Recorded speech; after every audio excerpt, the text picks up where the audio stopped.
Hi, this is my review of Advanced Fighting Fantasy 2nd Edition, Hero's Companion. This companion is a great way to explore the potential of the Advanced Fighting Fantasy 2nd Edition role-playing game. That is, to go deeper into different aspects of what you can accomplish in a campaign. If you want to have your own dominion, if you want to carry out mass battles, if you want to hire different people to staff your properties and different enterprises within the game, if you want to add new magical options, skills, there are so many things that this companion brings to the table. So let's talk about the quality of the PDF. The quality is great. The document is fully bookmarked. Everything is well written and explained. You have old school looking illustrations in black and white. The layout is also quite minimalistic and quite nostalgic. So the quality overall is great. I especially like the way the book is organized, because all of the things that are introduced here are very easy to reference and to get to them when you need them when you play a game. Now let's talk about the contents. First, after getting a brief introduction to what this book is all about, you get into the new special skills. Many of these special skills have to do with warfare and siege. So you have battle tactics, siege weapons, engineering, navigation, stewardship. All of those are quite useful when you have your own dominion. Now you get new magical special skills. These new special skills allow you to specialize your caster in some things that could be considered the forbidden areas of magic. Not all of them are taboo, but a significant amount of them are. And some of them have prerequisites. You need to reach a certain level of mastery in your wizardry or sorcery path. But some of them require you to forsake all of those abilities gained in the path of the sorcerer or the wizard, so that you only use these new special skills. So some of them are actually better to be taken when you first create your character or start out as a new character, but others can be taken along the way. In fact, well, you're required to go through certain things. Perhaps you need to look for a tutor or a book that teaches you such magical powers. And there is one that is specially designed for non-player characters, although a skilled game director will probably be able to tweak this magical path so that it's more suitable or balanced for a player character. The new special skills are magic masks. This mask magic style basically allows you to shape a mask with a spirit bound to it, the power of some sort of archetypical force that gives you bonuses and many useful things in combat and out of combat. And I will go further into details of these different magical skills as I go into the review. Then you have conjuration magic, and this is one of the taboo styles. You can basically bind spirits to constructs to create basically like golems, but you can also summon, for example, demons through the use of magical circles and rituals and such. And then you have necromancy, the darkest of them all probably. You have many spells that have to do with communicating with the dead and summoning creatures from the grave, from beyond the grave, and anything that you would expect from a necromancer. And then you have tattooing magic, and this is the one that is more focused on non-player characters. This is basically a way for you to create magical tattoos that give you different abilities and properties. You can only have one tattoo on your body at a time, and it costs quite a bit to create such a tattoo. So it seems more like a thing to allow, let's say, a fighter type of character to have some magical abilities. And then you have battle magic, and this is especially useful for battle situations, obviously, specifically dealing with warfare and such. And then you have enchanting, and this is a way to create magical equipment by using reagents and magical ingredients. And you have chaos magic, which is probably the most dangerous of all of them. You can basically recreate any sorts of wizardry or sorcery type effects but mostly wizardry in the way that it works, but there is a risk of suffering some random event. If you roll a double on your couple of six-sided dice, you're going to get something quite unexpected and potentially disastrous. As to the new talents that are included in this companion, a lot of them are they're kind of there to integrate your character further into the game world. They do offer benefits, but you need to justify how your character obtains those talents, because for example you have Templar, and this talent requires the hero to devote his life to a deity in much the same way as a priest, and grants the hero the ability to use one of the appropriate abilities. So this would be quite useful to represent maybe your character joins some sort of temple or organization, and you could take this Templar talent, and you have other talents such as, for example, Dark Veil. Something in the hero's background or past has shaded his soul from the sight of demons and undead spirits. Quite useful. You have other more self-explanatory talents such as Natural Leader, Magical Resistance, other talents that are quite useful in combat and battle, like Master Tactician, Lightning Strike, and such. And then let's talk about the new magical styles in a bit in further detail. When it comes to the magical masks that you can create by taking the Mask Magic skill, you can have a mask that every member in the party can wear, but that's not a very powerful effect, because for example, let's say that you have the Mask of the Healer, which is powered by the Spirit of the Giant, and the Mask of the Healer features an ugly and warty giant's features, but focuses the strength and durability of those huge creatures into healing energy. And for example, if you decide to create this mask as a general mask that everybody can use, you get a standard effect, and you get a number of stamina points per hour that the mask is being worn, and you can pass around this mask. Maybe you heal some sort of like the barbarian or the knight in the party, and you can hand it out to the rogue or the thief so that he benefits from that stamina recovery. But if this mask is attuned to a specific individual, you're going to get an additional attuned effect. And it says the wearer of the mask will be cured of any active poisons and be immune to poisons whilst the mask is worn. And then you have an extra effect that usually requires some sort of sacrifice. For example, in this case of the Mask of the Healer, by sacrificing a number of skill points, you recover all of your lost stamina. But well, its skill is quite important in Advanced Fighting Fantasy, so you have to see if it's worth taking the risk. And you have different masks with obvious effects, such as, for example, you have the Mask of the Farmer, Spirit of the Woodling, which has to do with what you expect in terms of surviving in the wilderness and knowledge related to those rural areas. You have other masks like the Mask of the Bard with the Spirit of the Harpy, Mask of the Ruler, Spirit of the Gonjong. Many of these masks are more specialized for a particular occasion or type of adventure, so that's also, if you decide to take this magical skill, you need to try to predict what is going to happen into the adventure, because they take a bit of time when you create a mask. And then we have conjuration. Conjuration is one of the most interesting ones, because this basically has a potential of giving the caster a minion or a group of minions as you create constructs and summon demons. Constructs are usually last for a long time, years. But when it comes to demons and such, you bound them for a limited number. Well, it depends on the spell, but it's not permanent, so you have to keep that in mind. Now, when it comes to necromancy, as you would expect, you have many spells to communicate with the undead and to become undead yourself, at least for a moment, to scare non-player characters. And you can have your army of undead minions. It's you have a few more advantages when comparing it to the standard process of, for example, raising a skeleton when you're not a necromancer. But you have your oops table when you mess the roll out and you get some pretty nasty effects. Because, for example, you roll your double six with your 2 6-sided dice, and maybe your caster becomes an undead permanently.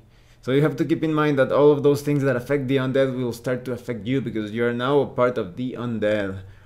Or maybe one of the caster's limbs withers and you lose skill points. So those are very nasty effects. And then when it comes to magical tattooing, as I was telling you, you can create magical tattoos that give you advantages and benefits in combat. Because, for example, you have the Guardian's Shield, which is basically tattooing a shield on your forearm, and now you have a magical shield, and this is quite useful for casters and other more lightly armored characters that do not wish to carry a shield around. And you have other tattoos. Some of them give you a bonus when trying to become aware of something, like the Eye of the Raptor. And you have some other things like Hood of the Cobra, Spring of the Tiger. Spring of the Tiger gives you a bonus to attack, so you basically have tattoos for any situation, and you have the complete price list. And then you have battle magic, and as I was telling you, it's all about warfare, siege battles. Quite useful considering the theme of mass battles introduced in this companion. Because you have spells such as Siege Breach, Reinforce Walls, Blast, Swirling Winds, Fire Blades, and such. Quite useful. And you also have your Oops table, and it has some pretty nasty effects because, for example, maybe you roll your 6 and nearest unit to the caster, friendly or enemy, vanishes. So that's quite terrifying. Imagine that you are fighting a battle and suddenly your ally, your caster, messes up and you end up vanishing to who knows where. And you also have some other effects, negative effects, when you roll a 6, like Cloudburst. For 1 hour, all missile attacks are impossible, and all melee at -4. So that's pretty nasty. And then you have Enchanting. As I was telling you, it's all about magical recipes. They are quite expensive to produce and difficult to find, but you basically use different ingredients and reagents, and they give you some sample recipes to get started. But you can basically create any item, potion, scroll, weapon, armor that you can think of, but you have to work with the game director to see to have a well-structured recipe for that. And then when it comes to chaos magic, as I was telling you, you can basically recreate any spell that you want.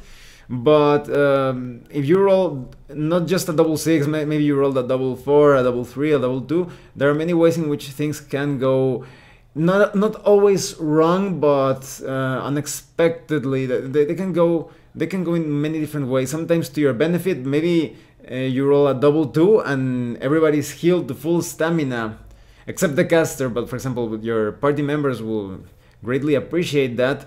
Although if there are enemies close by, they could end up being healed themselves. But there are some more nasty effects. Maybe if you accidentally summon a demon that starts attacking you, or maybe you end up suffering a mutation. Some of those mutations could actually be useful because, for example, maybe now you have like acid saliva, so maybe that would be useful to melt locks and such. But maybe you could get some other mutations that are serve as penalties. For example, scaly skin, that could be an obstacle when during a diplomatic meeting and such. And then we have details on hirelings, and this chapter is quite complete because you don't only get details for mercenaries, men-at-arms, elf bowmen and such. You also have basically all the information if you just want someone to take care of your house, or keep your castle clean and in order, and anything that you can think of when it comes to staff and someone serving you and handling your properties. You have all the information here on morale and contracts, the different profiles for the hirelings. It's actually a very simple profile. It fits in a basic game card of sorts. And then you have information on wages and hireling personalities. Maybe your hireling is a joker, or maybe he's lazy, or maybe he's quite talkative. And you have a list of sample hirelings, all of them with their stats, with skill, stamina, magic, if they own equipment, what types of special skills they have, wages. So you have marines, archers, dwarf crossbowmen, sorcerers, battle mages, etc., servants, all of those. And then you have details in chapter 4 of holdings and dominions, another very complete chapter. If you want to have a humble inn or a tavern, you have all the details for that. If you want to have a huge palace or castle, you also have all the details for that to handle everything related to holdings, maintenance, upgrading your holdings, rent, income, anything that you can think of. And this takes the campaign in a very interesting direction. It's going to be, you could handle it like maybe you've been adventuring for a while and now you want to focus on your holdings, or maybe you want to be sort of like a ruler adventurer that sometimes goes into these forays into the wilderness and dungeons and such, but sometimes returns to take care of his dominion. So you have different types of holdings. If you own an inn, a guild house, a large castle, a plot of land, a village, mines, what types of trees surround those areas, temples, anything related to organizations, merchants, if you want to create your tribe or a fleet, different workshops, all of that is here. And even though, as I was telling you, this chapter is quite complete, it keeps that level of simplicity quite characteristic of Advanced Fighting Fantasy 2nd Edition. And you even have some samples of holdings like Warlock Inn, the Black Sand Temple of Sugh. You also have Matsuk's Farm, Snashut's Weapons Emporium, etc. You also have tips on how to use holdings in play, details on Dominion management and with Dominion types, telling you all about the treasury and the army of perhaps a town or even an entire region. You also have details on Dominion sizes, more tips on Dominions in play, and how to handle in a simple and abstract way. When, for example, there is a rebellion, you have a system to handle that quite simple. And then you have more example Dominions like Village of Blueford, the City of Pelod, the County of Leonard.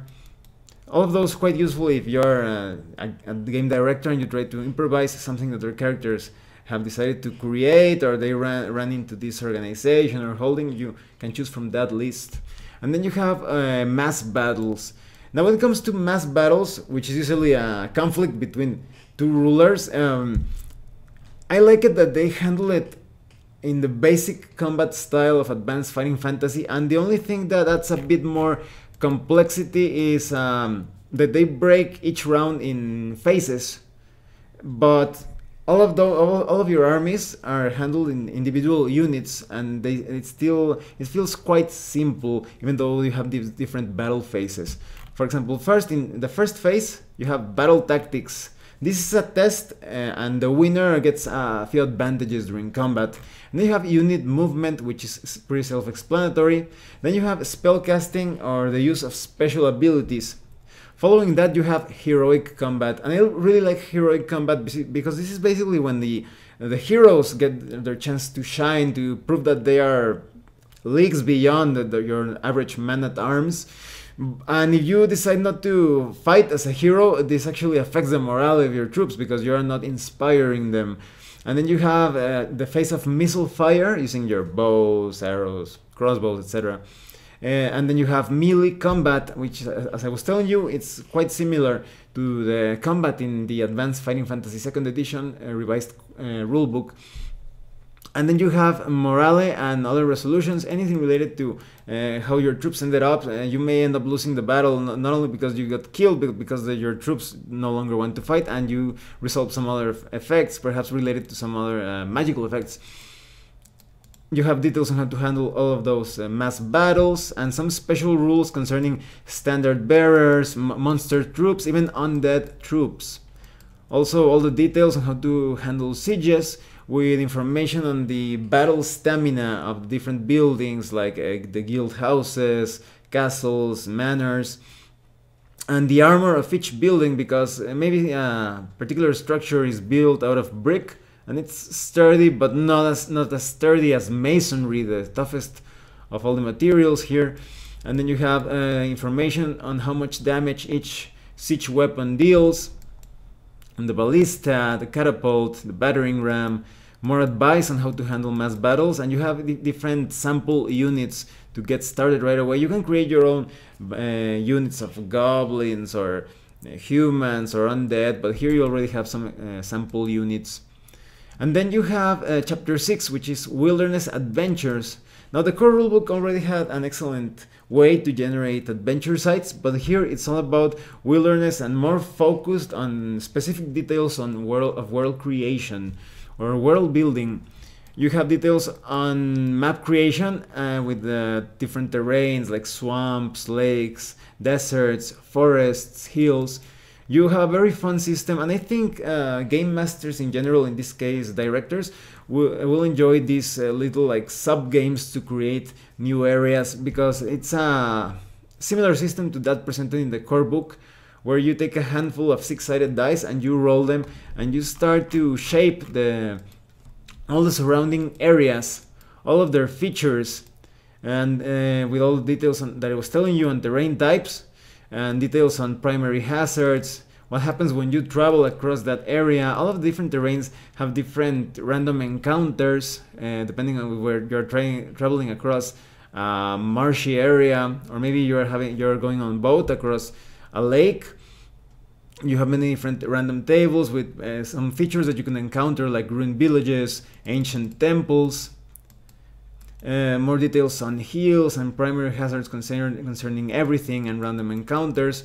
It's quite extensive and complete.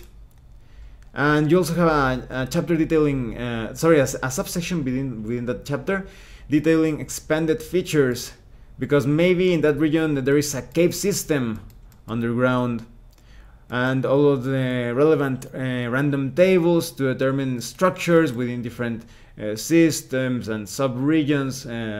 You could find nomad camps, mysterious stone circles. Very complete chapter.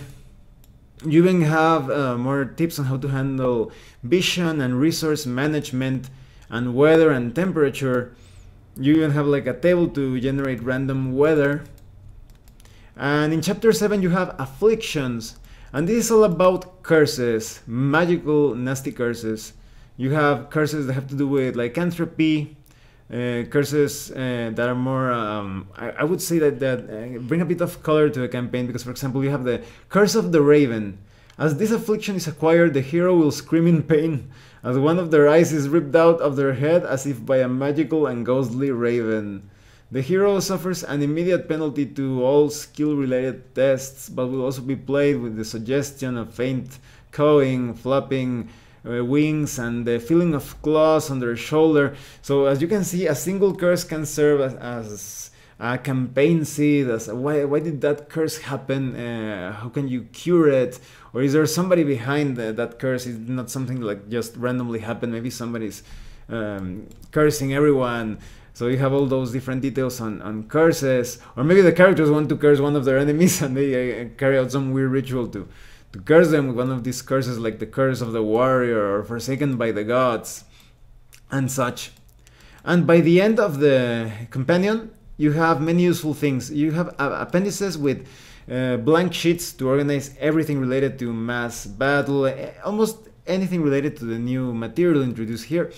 And you have reference tables to determine weather, different magical oops, tables, many reference tables, lists of prices, reference tables for mass combat, and you even have a well-organized index at the end. So let me tell you what I think of the Advanced Fighting Fantasy 2nd Edition Heroes Companion. I think this book is this is a book, Mario.